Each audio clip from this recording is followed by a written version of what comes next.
Assalamualaikum warahmatullahi wabarakatuh. Mengapa kita sulit bahagia padahal semua kebutuhan sudah terpenuhi? Saya ingin memulai dengan sebuah pertanyaan yang mungkin terdengar sederhana, tetapi sesungguhnya sangat mengganggu, yaitu mengapa hari ini semakin banyak orang yang memiliki rumah, kendaraan, pekerjaan, gaji, akses hiburan tanpa batas, bahkan ribuan pengikut di media sosial, tetapi justru mengaku tidak bahagia? Coba renungkan. Dulu kita berpikir kalau saya punya pekerjaan saya akan bahagia. Ketika pekerjaan didapat kita berkata kalau gaji saya naik saya pasti bahagia. Setelah gaji naik kita berkata lagi kalau saya punya rumah sendiri saya akan tenang.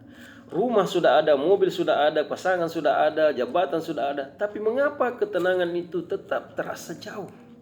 Pernahkah Anda merasakan ini? Tersenyum di depan orang lain tetapi ketika sendirian hati terasa kosong tanpa alasan yang jelas. Jika iya, ketahuilah bahwa Anda tidak sendirian. Karena sesungguhnya kita sedang hidup di zaman yang mengalami sebuah paradoks besar yang oleh para ilmuwan disebut sebagai the paradox of prosperity, yaitu paradoks kemakmuran. Semakin manusia modern sejahtera secara materi, belum tentu semakin bahagia secara psikologis. Ini bukan sekadar opini. Berbagai penelitian dalam bidang positif psikologi menunjukkan bahwa setelah kebutuhan dasar terpenuhi, peningkatan materi tidak lagi berbanding lurus dengan peningkatan kebahagiaan. Dengan kata lain, setelah titik tertentu, uang dapat membeli kenyamanan, tetapi tidak selalu membeli makna. Dan disinilah tragedi manusia modern dimulai. Izinkan saya bertanya, kalau saya menawarkan dua pilihan kepada Anda. Pilihan pertama, memiliki rumah mewah, kendaraan mahal, tabungan melimpah, tetapi hidup sendirian dan tidak dicintai siapapun. Pilihan kedua, hidup sederhana tetapi memiliki keluarga yang mencintai Anda, sahabat yang tulus dan hati yang tenang. Mana yang Anda pilih? Mayoritas manusia akan memilih pilihan kedua. Lalu pertanyaannya, mengapa kita menghabiskan hampir seluruh hidup untuk mengejar pilihan pertama? Bukankah ini kontradiksi? Inilah yang dalam filsafat eksistensial disebut existential vacuum, kekosongan makna hidup. Saya pernah mendengar kisah seorang pengusaha sukses. Rumahnya besar, mobilnya banyak, bisnisnya berkembang. Ketika diwawancara ia ditanya, apa impian terbesar Anda? Beliau menjawab dengan suara lirih, saya hanya ingin tidur nyenyak. Bayangkan, seorang yang mampu membeli hampir semua hal, ternyata tidak mampu membeli ketenangan. Mengapa?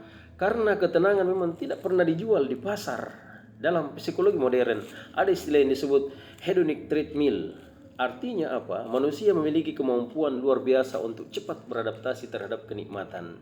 Hari ini Anda membeli telepon genggam baru, bahagia. Seminggu kemudian biasa saja. Hari ini Anda membeli mobil, bahagia. Sebulan kemudian terasa biasa. Hari ini Anda mendapatkan jabatan, bahagia. 6 bulan kemudian Anda menginginkan jabatan yang lebih tinggi lagi. Artinya apa? Kita tidak sedang mengejar kebahagiaan. Kita sedang berlari di atas treadmill yang tidak pernah berhenti. Semakin cepat kita berlari, semakin lelah kita. Tetapi kita tidak pernah benar-benar sampai. Mengapa hati kita selalu merasa kurang? Karena sesungguhnya menurut para filsuf dan ulama, manusia memiliki dua jenis kebutuhan. Pertama, kebutuhan biologis, makan, minum, tempat tinggal, keamanan. Kedua, kebutuhan transendental, makna, tujuan hidup, cinta, hubungan dengan Tuhan. Masalah manusia modern adalah kita sangat serius memenuhi kebutuhan biologis tapi hampir melupakan kebutuhan transendental. Akibatnya tubuh kenyang tetapi jiwa kelaparan, rekening penuh tetapi hati kosong, rumah besar tetapi dada terasa sempit. Al-Quran sudah menjelaskan ini sejak 14 abad lalu. Allah Subhanahu wa taala berfirman, A'udzubillahi minasyaitonirrajim. Ala bizikrillahi tatmainnul qulub. Ketahuilah hanya dengan mengingat Allah hati menjadi tentram. Quran surah Ar-Ra'd ayat 28. Perhatikan, Allah tidak mengatakan dengan harta hati menjadi tenang. Allah tidak mengatakan dengan jabatan hati menjadi tenang. Allah juga tidak mengatakan dengan popularitas hati menjadi tenang. Tetapi Allah mengatakan dengan mengingat Allah hati menjadi tenang. Mengapa? Karena hati manusia diciptakan oleh Allah, dan sesuatu yang diciptakan tidak akan pernah sempurna jika dipisahkan dari penciptanya. Pernahkah Anda memperhatikan? Ada orang yang tinggal di rumah sederhana tetapi wajahnya penuh ketenangan. Sebaliknya, Ada yang tinggal di rumah mewah tetapi setiap malam harus minum obat penenang. Ini membuktikan satu hal, kebahagiaan bukanlah persoalan apa yang kita miliki, tetapi persoalan bagaimana kita memaknai apa yang kita miliki. Dalam psikologi disebut meaning centered life, hidup yang berpusat pada makna, bukan sekedar pada kenikmatan. Lalu apa yang sebenarnya kita cari? Mungkin selama ini kita salah bertanya. Kita selalu bertanya, apa lagi yang harus saya miliki agar saya bahagia? Padahal pertanyaan yang benar adalah, untuk apa saya hidup?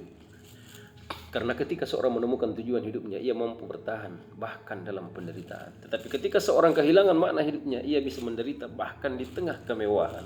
Sebuah pertanyaan yang mengusik. Jika hari ini Allah memberikan semua yang Anda inginkan, uang, rumah, jabatan, popularitas, tetapi mengambil ketenangan hati Anda, apakah Anda masih menganggap diri Anda kaya? Mungkin masalah terbesar kita bukan karena kita kekurangan sesuatu. Mungkin masalah terbesar kita adalah karena kita mencari kebahagiaan di tempat yang salah. Karena pada akhirnya kebahagiaan sejati bukanlah ketika kita memiliki semua yang kita inginkan, tetapi ketika kita menyadari bahwa Allah telah memberikan apa yang sebenarnya kita butuhkan. Wallahu a'lam bishawab.